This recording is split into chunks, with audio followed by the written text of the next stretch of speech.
Welcome back to the Motion Gallerium. The movie takes off with Constance Reed recounting her marriage vows to Clifford Chatterley, a soldier. They both look happy as a picture of them is taken. They celebrate their wedding day, and at night Clifford's seen troubled about the upcoming war in France, to which Constance comforts him and they make love. In the morning, Clifford heads to the battlefield, but unfortunately, he returns in a wheelchair.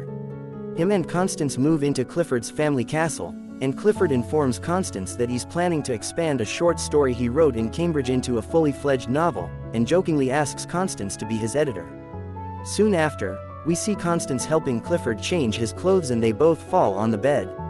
Constance then attempts to initiate sex with her now crippled husband, but it doesn't work out well, leaving both of them saddened by it, though they still cling to their vows. The next day, the couple interviews some people to work around the castle. One of them is an army officer named Oliver Mellors, and it is revealed that he worked for Clifford's father at the castle before his deployment, and he intends to be castle's gamekeeper. The couple struggle with Clifford's condition and it's revealed that he spends most of his time writing his novel. One day, Clifford insists Constance take him with her on one of her walks, and she does. As she was pushing his wheelchair, it got stuck and soon after, Oliver shows up and helps them both and walks away. Soon after, the couple find themselves sitting somewhere, enjoying the view. Clifford suggests to Constance that she finds a man and bear a child with as he cannot fulfill that desire for her. She asks if he'd want to know who the father would be and if an heir is that important to him, and he says yes, leaving Constance stunned, and soon after, they walk back to which Constance angrily leaves Clifford halfway home. Connie is evidently frustrated, but her sister Hilda visits her and comforts her. Soon, Clifford asks Constance to go see the gamekeeper and ask if the pheasants had began laying eggs. She goes there and finds Oliver taking a shower. She blushes and smiles to herself and heads to the door and knocks, to which she's welcomed in. She inquires about the pheasants and Oliver tells her that they have began laying eggs. She then looks around his cottage and soon after, she leaves and on her way, she picks flowers outside Oliver's cottage. She then takes the flowers to Mrs. Flint, and the two talk about Oliver upon which, Mrs. Flint reveals that Oliver was married, and his wife while cheated on him with another man called Ned. Back home, Constance looks at herself in the mirror, aroused by the memory of Oliver, she touches herself and for the first time, she's actually broken her vows. The next morning, she goes to Oliver again at the hut, where they keep the pheasants, and now, they talk and again, she goes back home unable to take him off her mind. The day after, she goes back there again, and this time, Oliver hands her a key to the hut. She can't get him off his mind, even with her husband around. So she goes to him again, this time with an excuse that she's there to see the pheasant chicks. She holds one on her hand and immediately, she begins to cry.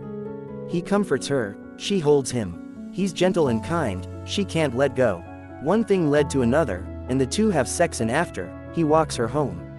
The next morning, she goes to him again and this time he tries to show concerns about their affair, but she's determined, and yet again, they get it on, and as usual, he walks her home afterwards.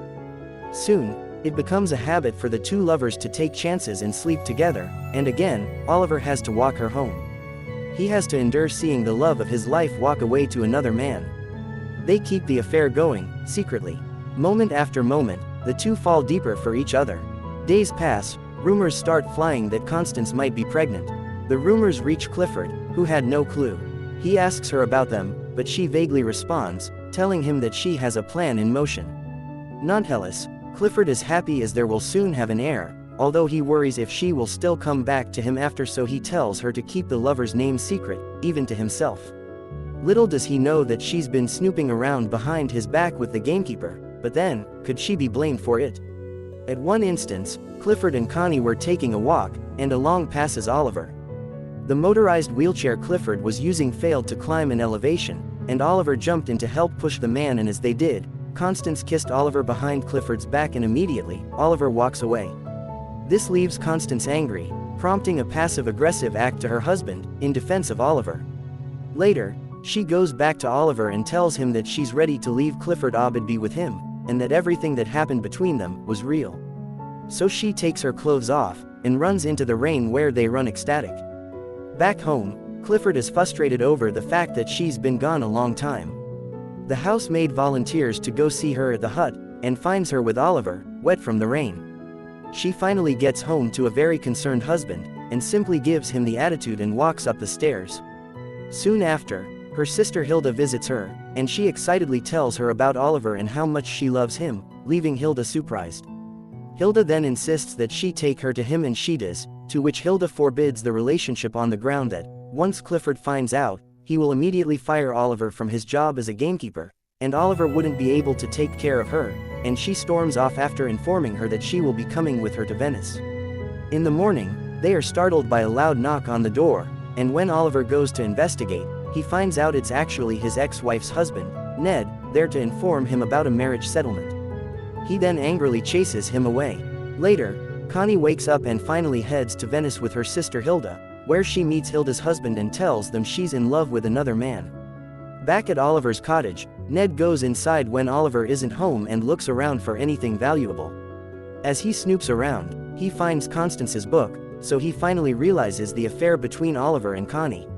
So he goes around spreading the rumors about it. The rumors reach Clifford, and immediately, the housemaid contacts Constance. Clifford then summons Oliver, and informs him of his termination and banishment from the estate. Constance then goes to see, and they share an emotional goodbye, with a promise to find each other in the future. So she then goes to her husband's castle, and confronts him about the affair. He tries to resolve it, but she insists on getting a divorce.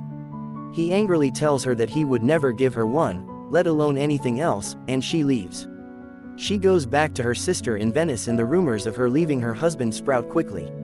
Months pass. Hilda finally brings a letter to Constance. It's Oliver's letter. She's happy immediately again, and finally drives a long way to go see him.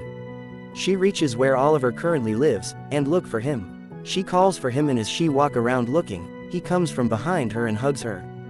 They've finally found one another, both divorced from their respective spouses, but none allowed the freedom out of their respective marriages, yet still, the love between them blossoms. Hit that subscribe button for more recaps, a small gesture to you, most meaningful to us.